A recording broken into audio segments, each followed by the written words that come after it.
Hello everyone, welcome to another what eight in day. Exams అయిపోయాయి, present holidays, classes లేవు. So morning కూడా లేవాల్సిన అవసరం లేదు.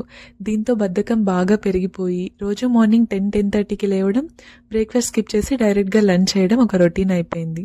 ఈ రొటీన్ని ఈరోజు ఎలాగైనా బ్రేక్ చేయాలని డిసైడ్ అయ్యి మార్నింగ్ లేచి బ్రెడ్ టోస్ట్ చేసుకొని ఆల్మండ్ బటర్తో బ్రెడ్ టోస్ట్ తిన్నాను. అండ్ నాకు ఎప్పటి నుంచో గోంగూర ప్రాన్స్ తినాలనిపిస్తుంది. సో ఈరోజు లంచ్కి చేసుకుందామని డిసైడ్ అయ్యి లంచ్కి నేను గోంగూర ప్రాన్స్ చేసుకొని వైట్ రైస్తో తిన్నాను. కర్రీ అయితే చాలా బాగా కుదిరింది. అండ్ లంచ్ అయిన తర్వాత డిస్నీ మూవీ విష్ చూడడానికి వెళ్ళాము. మూవీ రిలీజ్ అయ్యి చాలా రోజులు అయింది, బట్ ఎగ్జామ్స్ ఉండడం వల్ల వెళ్ళటం కుదరలేదు. సో ఫైనల్లీ చూసేసాను. డిస్నీ మూవీస్ నాకు ఎట్లా ఉన్నా నచ్చుతాయి. I would never give a critic review to any of the Disney movies. And movie నుంచి వచ్చిన తర్వాత నైట్ నాకు పెద్దగా ఆకలి అనిపించలేదు. So dinner